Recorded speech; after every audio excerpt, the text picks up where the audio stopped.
Bueno, gente, buen día. Antes que nada, como les había prometido, un video acerca de mecánica de fluidos. Tardé un poquito porque estuve mejorando el PowerPoint que utilicé en la clase para incluir algunos ejercicios de aplicación, cosa de poder aplicar los conceptos en la resolución de problemas. Así que vamos a arrancar. En primera instancia vamos a definir qué es un fluido. Los fluidos son un tipo de materia en las que las moléculas están unidas por fuerza de atracción de L, que le permite desplazarse y pueden deformarse continuamente. Pueden fluir y se pueden adaptar al recipiente que los contiene. Tanto los líquidos como los gases son fluidos. Nosotros vamos a trabajar con líquidos, con fluidos que van a ser incompresibles, quiere decir que no se van a poder comprimir y además no van a tener rozamiento. Esto vendría a ser una idealización de los fluidos, pero bueno, nosotros vamos a trabajar de esa forma. Después podemos complejizar la situación, pero por el momento en lo que respecta a este PowerPoint nosotros vamos a trabajar con esas características de fluido. Nosotros vamos a trabajar con dos conceptos importantes. Uno es el de densidad y el otro es el de presión. Arranquemos viendo el tema de la densidad. La densidad es una magnitud que es una magnitud escalar. Está dada por la relación, el cociente entre la masa y el volumen del material, el volumen que ocupa ese material. La densidad se define para cualquier tipo de materia, no necesariamente tiene que ser un fluido, puede ser un sólido también. Entonces ese cociente que hay entre la masa y el volumen lo vamos a definir como densidad. La unidad que se utiliza para denotar la densidad en el sistema internacional o representar la densidad en el sistema internacional es el kilogramo por metro cúbico. Y en el CGS, el sistema CGS, también vamos a encontrarnos con la unidad que es 1 gramo por centímetro cúbico. La relación que hay entre las dos unidades, que 1 gramo por centímetro cúbico, son 1000 kilogramos por metro cúbico. También en algunas tablas o en algunos ejercicios vamos a encontrar en un concepto que es la gravedad específica o la densidad relativa, mejor dicho, porque gravedad específica no me dice mucho. El concepto de densidad relativa está dado con respecto a la densidad de un material con respecto a otro material. Por lo general ese otro material es el agua a 4 grados centígrados, cuya densidad es 1000 kilogramos por metro cúbico. Entonces, por ejemplo, el aluminio tiene una densidad relativa de 2,7, quiere decir que su densidad es de 2700 kilogramos por metro cúbico. Cuando yo hago la relación de densidad relativa, ¿qué quiere decir? Dividir la densidad del material dividido la densidad del agua, el resultado es un número adimensional, quiere decir que no tiene unidades. Bueno, en cuanto a la tabulación de las densidades, nosotros vamos a encontrar para una determinada temperatura tablas con los valores de las densidades. Entonces pueden ser que las densidades estén expresadas en la densidad con las unidades del sistema internacional, o pueden ser que estén expresadas en su forma relativa con respecto al valor de la densidad del agua. Hay que tener en cuenta que la densidad depende de la temperatura. Entonces también cuando vamos a ver una tabla con densidades tenemos que fijarnos a qué temperatura se está dando esa densidad, y si es necesario para hacer algún cálculo hay que hacer la corrección a la temperatura que se da o que se realiza el cálculo. El otro concepto clave que le había dicho que íbamos a encarar en este video es el de presión de un fluido. La presión de un fluido se define como la fuerza perpendicular a una superficie que se ejerce sobre el área de esa superficie. Si consideramos, nosotros vamos a trabajar más que nada con fluidos, si consideramos un pequeño diferencial de área como este que está acá, la presión se va a definir como la fuerza perpendicular a ese diferencial de área dividido el diferencial de área. Entonces, en líneas generales, vamos a definir la presión como la fuerza perpendicular al área dividido el valor de esa área. La presión en realidad es el módulo de la fuerza. La presión es una unidad escalar también. La unidad con la que se mide es el pascal y se abrevia con una P mayúscula y una A minúscula, y equivale a 1 newton por metro cuadrado. Entonces, si nosotros despejamos de esta fórmula, podemos determinar que el módulo de la fuerza perpendicular al área es igual a la presión por el área. Esta relación que hay entre presión igual a fuerza sobre área o fuerza, magnitud de la fuerza igual a presión por área, la vamos a utilizar más adelante cuando definamos la presión en el seno de un líquido o de un fluido en general. La presión atmosférica es otro concepto que vamos a tener en cuenta, y es la presión a la que está sometida cualquier objeto que está en la atmósfera terrestre, y se debe a las fuerzas de gravedad que ejerce el aire. Si bien la presión se puede considerar aproximadamente constante a nivel del mar, la presión va a ir variando a medida que me vaya alejando de la Tierra, porque la capa de aire se hace cada vez más fina y la cantidad de aire que hay por encima cada vez es menor. Ya vamos a ver que la presión depende también de la altura a la que está sumergido un objeto en un fluido. La presión atmosférica se define toma un valor a nivel del mar de 101.325 pascales, y con 4 cifras significativas son 1013 hectopascales. También podemos encontrar la presión determinada en bares o expresada en bares y en milibares. Esa presión de 101.325 pascales es lo que se conoce como una atmósfera.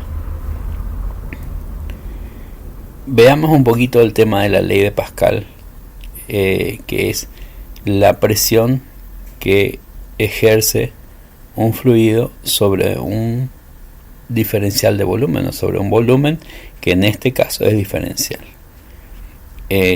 Tomamos en consideración que la altura es diferencial. Hay un diferencial, tengo una altura I, y un diferencial de I sería uno de los lados de ese elemento de volumen que vamos a tomar. La otra dimensión que vamos a tomar para definir el volumen es el área de ese elemento de volumen. Entonces, para considerar el análisis, vamos a tener en cuenta que vamos a tener una fuerza superior que está dada por el volumen, el líquido que está en la parte superior sobre esta área, el área superior. Vamos a tener una presión debido a la fuerza que ejerce el líquido que está por debajo del área de ese diferencial de volumen, y además vamos a tener que considerar que tenemos un peso, el peso de este diferencial de volumen.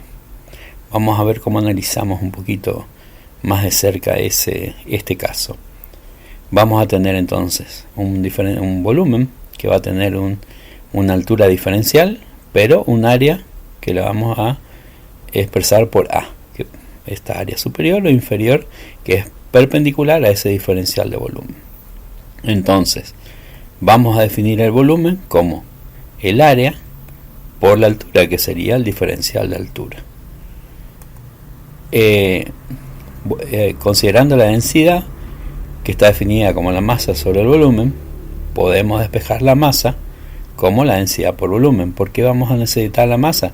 Necesitamos la masa para determinar el peso, porque la masa por aceleración de la gravedad es el peso, y una de las fuerzas involucradas es el peso de este diferencial de volumen. Entonces, en primera instancia vamos a necesitar determinar o poner en función de la densidad y el volumen la masa. Entonces, como este es un diferencial de volumen, también vamos a tener un diferencial de masa. El diferencial de masa va a ser la densidad por el diferencial de volumen. El diferencial de masa, entonces, al ser la densidad por el diferencial de volumen, podríamos reemplazar el volumen, el diferencial de volumen, por el área por el diferencial de I, que habíamos visto que era el volumen. Entonces el diferencial de masa va a quedar expresado por la densidad multiplicado por el área por el diferencial de altura, el diferencial de I. El peso, entonces, como les decía, va a ser la masa por la aceleración de la gravedad. Y en este caso vamos a ver que el peso va a ser un diferencial, porque al ser un diferencial de volumen va a ser un diferencial de peso, que va a estar dado por el diferencial de masa multiplicado por la aceleración de la gravedad. Al reemplazar el diferencial de masa por la expresión que habíamos deducido más arriba, vamos a ver que el diferencial de peso va a ser igual, o va a estar en función de la densidad del líquido, el área perpendicular al diferencial de altura, el diferencial de altura y la aceleración de la gravedad. Entonces, A por diferencial de I es volumen, el volumen por la densidad es la masa. Entonces, por consiguiente, vamos a hacer que las fuerzas que están involucradas en este análisis tienen que ser igual a cero, porque el volumen está en equilibrio. Tomamos un volumen de un líquido que está en reposo, entonces la suma de toda la fuerza tiene que ser igual a cero. Las fuerzas que teníamos eran la presión, que está en la cara superior, que va hacia abajo, la presión en la cara inferior, que va hacia arriba, y el peso, que va hacia abajo. Por consiguiente, si tomamos el eje Y hacia arriba los valores positivos y hacia abajo los valores negativos, tanto el peso como la fuerza que está en la parte superior van a ser negativos, y la fuerza que está en la cara inferior va a ser positiva. Entonces vamos a decir que la fuerza que está en la cara inferior es positiva, la fuerza de la cara superior es negativa y el peso es negativo, están en el sentido contrario a los ejes. Entonces la suma de estas fuerzas tiene que ser igual a cero, porque el sistema está en equilibrio. Vamos a tener una componente I, la fuerza en I, que sería en la cara inferior, la fuerza en I más el diferencial de I, que sería la cara superior, y vamos a tener el peso. Entonces, volviendo a analizar, la fuerza que está en la cara superior es la presión por el área en esa cara superior. Entonces, la presión vamos a decir que es una presión más un diferencial de presión. Y la presión en la cara inferior si multiplicamos por el área, nos va a dar la fuerza en la cara inferior. Fíjense que acá están representados los sentidos de la fuerza. Tanto esta de acá arriba, está en la cara superior, está apuntando hacia abajo, como la del peso. Y la fuerza ejercida en la cara inferior está apuntando hacia arriba. Quiere decir que esa es positiva y las otras dos son negativas. Bueno, en este caso, si hacemos la distributiva del área por P y por diferencial de P, nos queda de esta forma la ecuación. En esta podemos ver que se pueden cancelar P por A, con lo cual nos va a quedar esta parte que está de los términos 3 y 4, digamos, y nos queda la ecuación de esta forma, ya eliminando esta parte. Entonces, a continuación lo que hice fue sacar un factor común menos A. Entonces, dentro del paréntesis me queda el diferencial de presión más la densidad por la aceleración de la gravedad por el diferencial de altura. En esta multiplicación el área no puede ser 0, por lo tanto lo que está dentro del paréntesis tiene que ser igual a 0. Si igualamos lo que está dentro del paréntesis igual a 0, obtenemos que el diferencial de presión más la densidad por la gravedad por el diferencial de I tiene que ser igual a 0. Y el diferencial de presión entonces tiene que ser igual a menos la densidad del líquido por la gravedad por el diferencial de I. Con esto obtenemos que la variación de la presión con respecto al valor de la altura o de la profundidad, dependiendo de cómo lo veamos, es igual a la densidad, a menos la densidad multiplicado por la aceleración de la gravedad. Y si consideramos dos puntos, punto 2 y un punto 1, este diferencial se transforma en un delta, y este otro diferencial también se transforma en un delta, que es la diferencia entre dos puntos. Entonces, la diferencia de presión que hay entre dos puntos en el seno de un líquido es función de la densidad, de la aceleración de la gravedad y de la profundidad a la que se encuentra, o la altura a la que está sometido, a la que tengo el punto en cuestión, digamos. Entonces el diferencial de la diferencia de presión va a ser igual a menos la densidad por G por H. H vamos a considerar como la profundidad del punto con respecto a la superficie, o con respecto a otro punto en realidad, porque yo puedo estar determinando la diferencia de presión entre dos puntos. Entonces, si yo conozco la presión en un punto y conozco la distancia que separa estos dos puntos en forma vertical, voy a poder determinar la presión en el siguiente punto.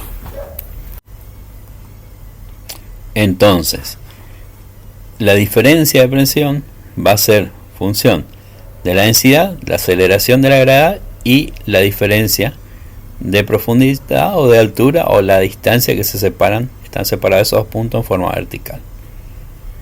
Entonces, si consideramos que tenemos, por ejemplo, en este caso, un líquido que está contenido en un recipiente, y el punto 1 nosotros queremos determinar la presión y le llamamos P, y en el punto 2 está sobre la superficie del líquido, la interfaz del líquido con la atmósfera, a ese valor P2 le vamos a llamar P0, que es la presión en la interfaz.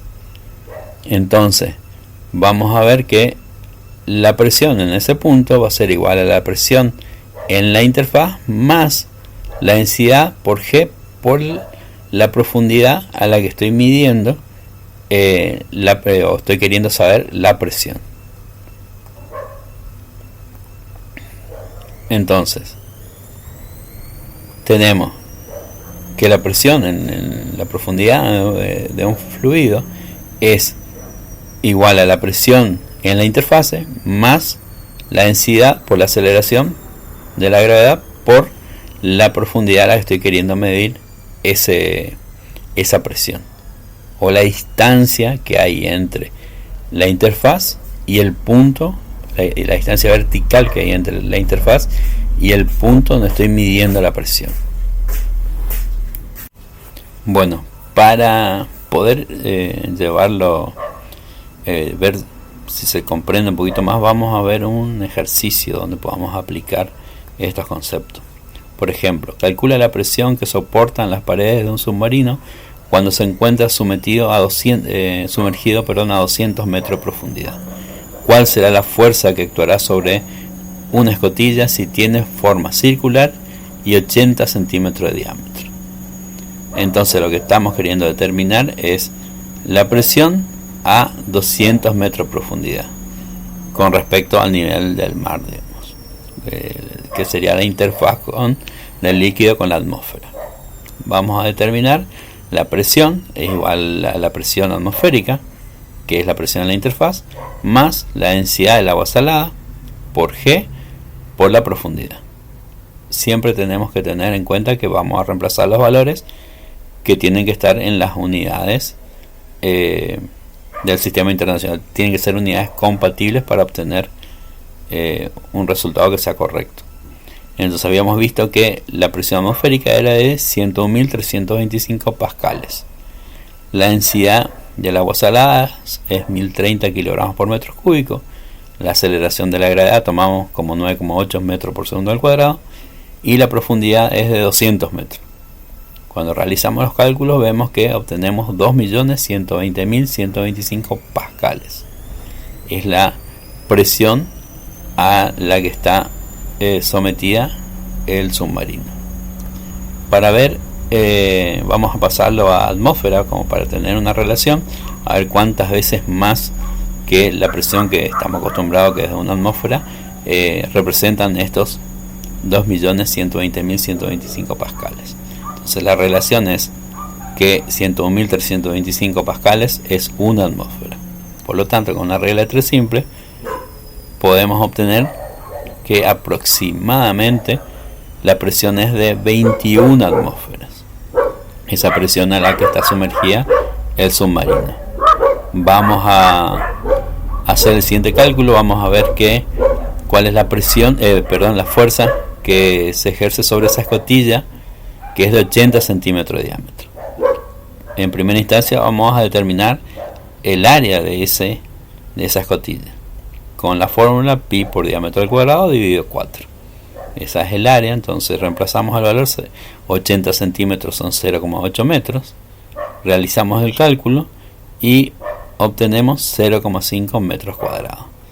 Esa vendría a ser el área de la escotilla. Bueno, como sabemos, según la definición de presión, es fuerza sobre área, y la fuerza va a ser entonces presión por área. Cuando reemplazamos los valores, sabemos cuál es la presión a la que está sometido el submarino, y conocemos el área. Al multiplicar estos dos valores obtenemos que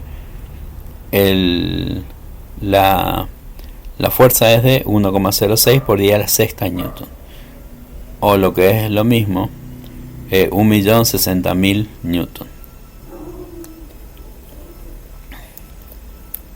También la ley de Pascal tiene otro concepto importante, que es la relación que hay cuando se aplica una fuerza a un fluido incompresible. Si este fluido está encerrado en un recipiente, la presión se transmite en todas las direcciones con la misma intensidad. Si la presión se transmite en todas las direcciones con la misma intensidad, entonces esto nos permite multiplicar esas fuerzas, entre comillas.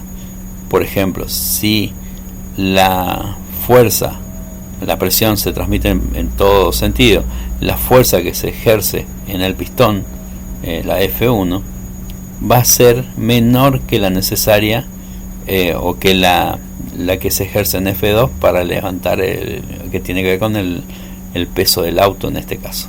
Entonces, si la presión se transmite en todas las direcciones iguales, la relación que hay la definición de presión, que es fuerza sobre área, se tiene que mantener. Por lo cual, si despejamos, por ejemplo, F2, que es el peso del auto en este caso, va a ser igual al área 2, que es el área del pistón que está sosteniendo el auto, dividido el área 1, que es el área del pistón, el área transversal donde estamos ejerciendo la fuerza 1, multiplicado por la fuerza 1. Entonces, siempre y cuando el área 2 sea más grande que el área 1, nosotros vamos a poder multiplicar o aumentar en el pistón 2 la fuerza que se está ejerciendo sobre ese pistón o sobre esa área 2. Esa área 2, sí. Entonces, esta relación nos permite aumentar, entre comillas, la fuerza, considerando que la presión se transmite en todas las direcciones y sentidos con la misma intensidad. Veamos un ejercicio como para entender. Se desea elevar un cuerpo de 1500 kilogramos utilizando una elevadora hidráulica de plato grande, circular de 90 centímetros de radio y plato pequeño circular de 10 centímetros de radio. Calcula cuánta fuerza hay que hacer en el embolo pequeño para elevar el cuerpo. Entonces se tiene un pistón grande donde el tamaño, el área de ese pistón tiene 90 centímetros de radio, y se tiene un embolo pequeño, un pistón pequeño, en el cual el área de ese pistón pequeño, el radio de ese pistón pequeño es de 10 centímetros. Entonces, utilizando la fórmula, la fuerza va a ser igual a la relación de las áreas, la fuerza a aplicar va a ser igual a la relación de las áreas multiplicado por la fuerza que se tiene que hacer, esa de 1500 kilogramos. Entonces, F1 sería el peso del cuerpo, y para determinar el peso del cuerpo vamos a multiplicar su masa, que es 1500 kilogramos, por la aceleración de la gravedad, lo cual nos da 14.700 newton. Ahora sabemos cuánto vale F1 y tenemos que determinar el área 2 y el área 1. El área 2, para ambas fórmulas vamos a utilizar la definición de área de un círculo, y que es pi por radio al cuadrado. En este caso utilizamos el cociente, o realizamos el cociente entre las dos áreas, y como pi aparece tanto en el numerador como en el denominador, se puede simplificar, lo cual nos da una relación entre las dos áreas. Como las dos áreas están elevadas al cuadrado y es un cociente, se puede hacer primero el cociente y después elevar al cuadrado, lo cual nos permite trabajar directamente con los radios, sin necesidad de hacer una conversión de unidades al sistema internacional, así como están, porque se van a simplificar y va a dar un número adimensional. 10 dividido 90 al cuadrado nos da 0,01234, y continúa, yo lo corté en 4. Entonces la fuerza que vamos a necesitar hacer para levantar ese objeto, ese cuerpo de 1500 kilos, va a ser la relación que hay entre las áreas por la fuerza, por el peso, digamos, de ese objeto que queremos levantar. Entonces la relación de las áreas es 0,01234, el peso que queremos levantar es de 14.700 newton, y el resultado de esto es 181,5 newton. ¿Qué quiere decir? Que la fuerza que necesitamos realizar es menor al peso que nosotros estamos queriendo levantar, bastante menor. Entonces, en base a esto funcionan los sistemas hidráulicos, que me permiten levantar grandes pesos con fuerzas relativamente menores. Bueno, otro concepto importante por ahí es el concepto, o los conceptos, de presión absoluta y presión manométrica. Por lo general, cuando tenemos instrumentos de medición, lo que nos están midiendo es la presión sin considerar la presión atmosférica, que vendría a ser la presión manométrica. Y cuando se consideran las dos presiones, tanto la presión de la atmósfera más la presión que ejerce el fluido, esa se denomina presión absoluta. En el caso de que la presión es menor a la presión atmosférica, como en un vacío, la presión manométrica es negativa. Entonces vamos a trabajar con este concepto de presión manométrica y presión absoluta.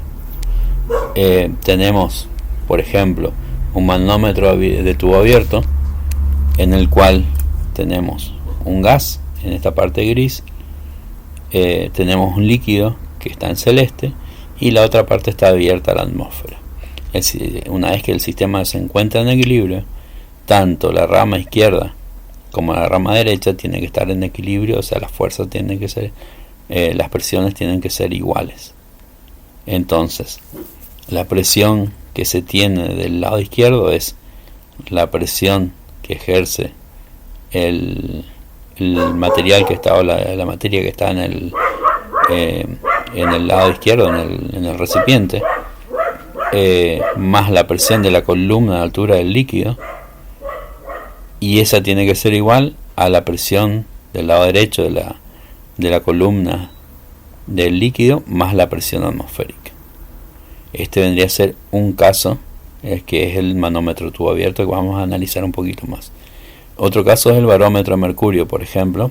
Se tiene en una disposición similar a esta, en la que la presión atmosférica ejerce una presión sobre la superficie que está abierta a la atmósfera y provoca un desplazamiento en la altura del barómetro, con lo cual la presión atmosférica va a estar directamente en relación a ese cambio de altura.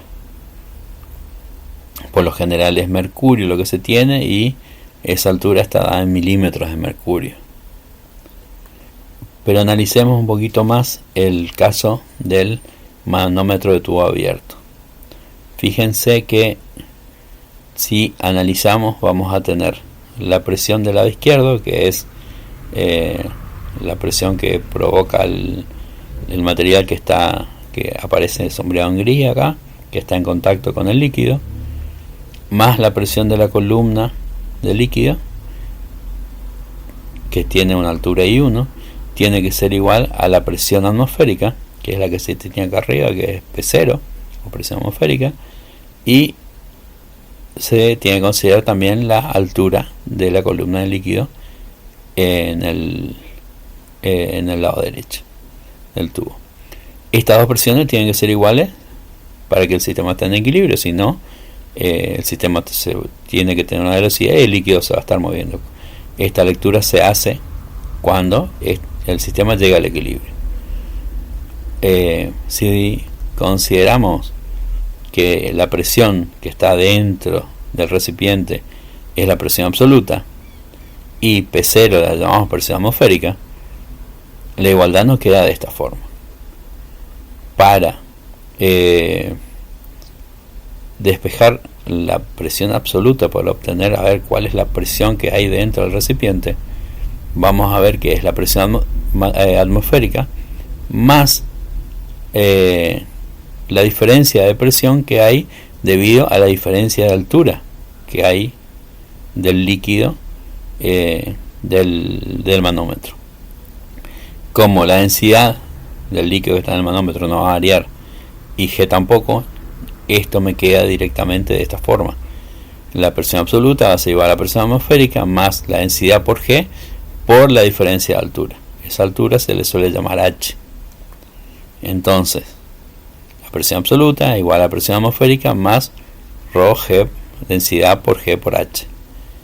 Entonces, esa presión debido a la diferencia de altura es la que se conoce como presión manométrica. Entonces la presión absoluta es igual a la presión atmosférica más la presión que se lee en el manómetro, presión manométrica, que es debida a la diferencia de altura que hay en el instrumento.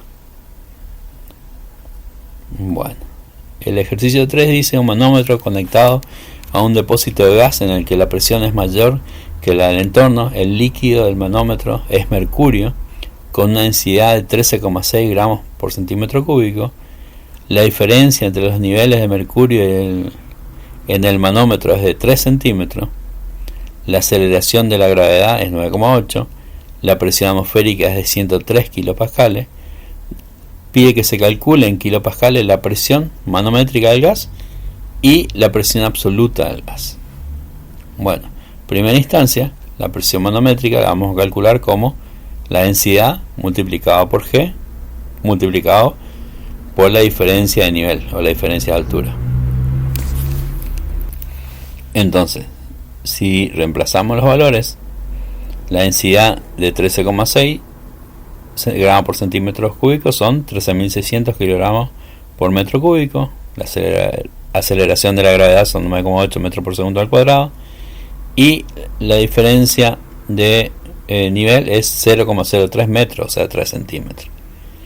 Cuando hacemos el cálculo nos da 3.998,4 pascales, aproximadamente un valor de 4 kilopascales. Entonces la presión manométrica del gas es aproximadamente 4 kilopascales.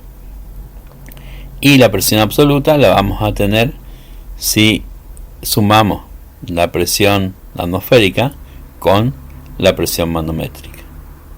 Entonces la presión atmosférica era 103 kilopascales y la manométrica es de 4 kilopascales. El resultado total es de 107 kilopascales. A continuación veamos qué pasa cuando un cuerpo es sumergido en el seno de un líquido. A veces se sumerge completamente, a veces se va hacia el fondo y a veces flota. Cuando un cuerpo flota, tenemos que tener en cuenta el principio de Arquímedes, que dice que la fuerza que se ejerce hacia arriba en sentido contrario al peso es igual al volumen del líquido desplazado por el cuerpo. Entonces va a ser una fuerza que va a ser ascendente, una fuerza de flotación que va a ir en contra del peso del cuerpo. Entonces el empuje es igual a la masa de fluido desalojado por la aceleración de la gravedad. Y entonces la masa es la densidad del fluido por el volumen del fluido. Nos queda de esta forma.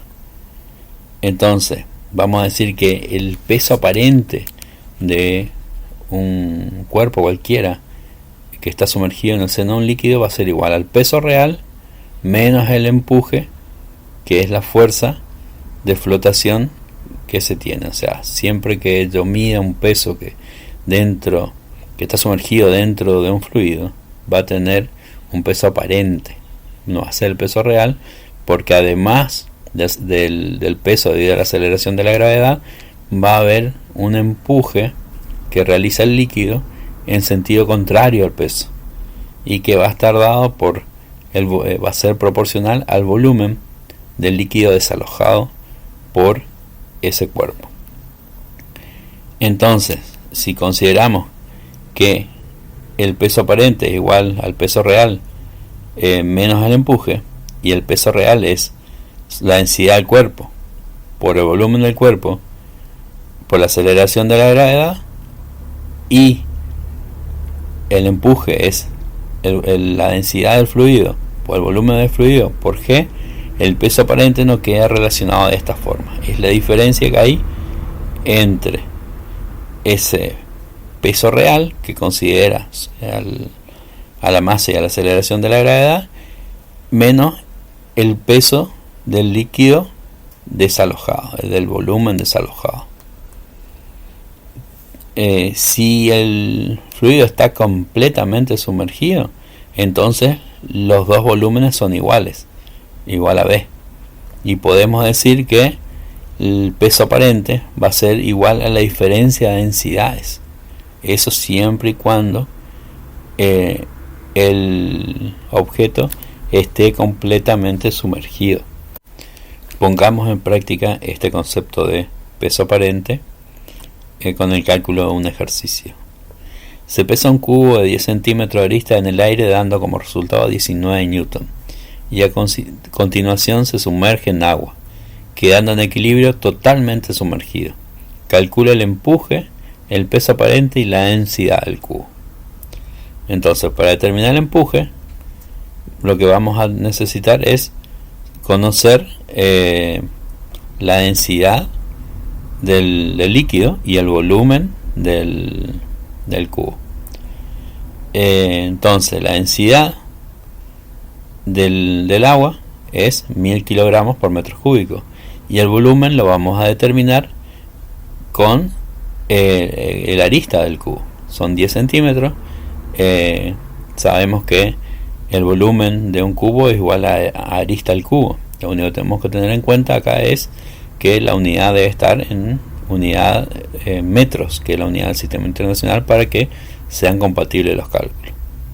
Entonces, el volumen va a ser arista al cubo, que es 0,1 metro al cubo, 0,001 metros, o 0,001 metros. Entonces, la densidad del agua conocemos, ahora conocemos el volumen, conocemos la aceleración de la gravedad, podemos determinar cuánto vale el empuje. Entonces reemplazamos los valores y obtenemos que el empuje es de 9,8 newton.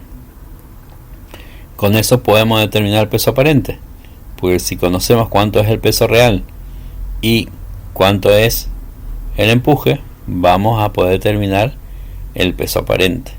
Entonces, el peso aparente va a ser el peso real, 19 newton, menos el empuje que realiza el agua cuando es desplazado por el cubo.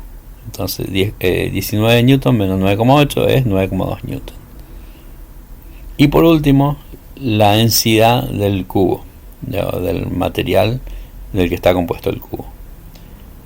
Para determinar la densidad, nosotros vamos a ver que la densidad del cuerpo es igual a la densidad del fluido más el peso aparente dividido ρ por g. ¿De dónde sale esta fórmula? Sale de acá, de esta que está acá, donde dice el peso aparente es igual a la densidad del cuerpo menos la densidad del fluido por B por G. Si B por G pasamos a dividir y pasamos densidad del fluido a sumar al otro miembro, lo que tenemos es esta fórmula que está acá. Reemplazamos los valores. La densidad del fluido es de 1000 kg por metro cúbico, que es la densidad del agua. El peso aparente es 9,2 newton. El volumen es 0,01 metros cúbicos. Y la aceleración de la gravedad 9,8 metros cuadrados. El resultado es 1938,8 kilogramos por metro cúbico.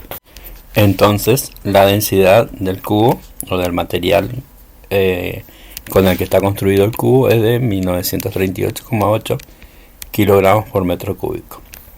Bueno, puede pasar que el material o el objeto no se sumerja completamente en el líquido. Entonces podemos llegar a tener un caso como este, en el cual un cilindro está sumergido una parte en el líquido y otra parte es externa, está por fuera del líquido. En este caso el bloque cilíndrico es homogéneo y está sumergido. Primero se sumergen dos líquidos diferentes en agua dulce, quedan 6 centímetros fuera del líquido, y cuando se sumerge en glicerina quedan 8 centímetros. Entonces se solicita que se encuentre la altura del bloque y la densidad del material. Entonces, en primera instancia podemos decir que el empuje que recibe el cilindro tiene que ser igual al peso del cilindro para que esté en equilibrio. Si no, se va a tener que mover para algún lado. En este caso, si está en equilibrio, esas dos fuerzas se tienen que equilibrar. El empuje habíamos dicho que era igual al peso del líquido desalojado. Entonces, el peso no es otra cosa que la densidad del líquido por el volumen sumergido por la aceleración de la gravedad. Entonces, si tenemos en cuenta que el cilindro tiene una superficie transversal que es circular, vamos a llamarle S, y la parte sumergida es la altura completa del cilindro menos la parte que está en forma externa, que sale para afuera del líquido. Entonces el volumen es esa superficie, la base, por esa altura o esa distancia es ese tramo sumergido. Reemplazando ese valor en la ecuación de empuje, vamos a ver que el empuje entonces va a ser la densidad del líquido por la superficie, por la longitud que está sumergida, por G. Entonces, si realizamos el mismo proceso tanto para el agua como para la glicerina, en los dos casos el peso va a ser el mismo y el empuje tiene que ser el mismo, por lo cual podemos igualar para los dos casos el empuje y considerar en un caso esa altura que sobresale para el agua, que es de 6 centímetros, y en el otro caso para la glicerina. La superficie de la base va a ser la misma y G va a ser el mismo para los dos casos, digamos. Entonces, en la fórmula se pueden simplificar S con S y G con G, con lo cual nos queda la relación que hay entre la densidad del agua, la de la glicerina, y la altura del cilindro. En esta fórmula, si hacemos la distributiva de la densidad del agua a los dos términos que están dentro de paréntesis, y lo mismo hacemos con la densidad de la glicerina, nos queda esta ecuación que se puede reordenar y una vez que reordeno saco factor común a la altura, que es la única incógnita que tenemos, y despejamos la altura. Entonces reemplazamos los datos y obtenemos cuánto vale la altura. Sabemos que la densidad de la glicerina es 1200 kilogramos por metro cúbico y la del agua es 1000. Entonces, al realizar los cálculos, determinamos que la altura del cilindro es de 18 centímetros. Para el siguiente paso, también vamos a usar la misma igualdad, que el peso es igual al empuje, y en este caso, el peso lo vamos a poner en función de la densidad del material y el volumen del cilindro, por la aceleración de la gravedad. Y el empuje también va a ser igual a la densidad del líquido por el volumen sumergido por la aceleración de la gravedad. En este caso vamos a tener que la densidad del material es igual al volumen la densidad del material por el volumen del cilindro por G es igual a la densidad del líquido por el volumen sumergido por G. Si ponemos volumen del cilindro y volumen sumergido en función de la superficie y la altura, vamos a ver que para el cilindro, el peso del cilindro, vamos a considerar toda la altura, y para el fluido que fue desplazado va a ser H menos lo que queda fuera, la altura, la distancia o el valor de la distancia que queda fuera, de I que queda fuera del fluido, del líquido. Entonces, vamos a ver que podemos simplificar G y S, como en el caso anterior, y despejar la densidad del material. Al despejar nos queda esta relación, y reemplazando los valores que ya tenemos, obtenemos que la densidad del material es 667 kilogramos por metro cúbico. Bueno, gente, hasta acá llegamos con el video. Se hizo muy largo, así que próximamente les voy a estar cargando otro video con la temática de la ecuación de Bernoulli, así que espero que esto les sea de utilidad. Un saludo grande.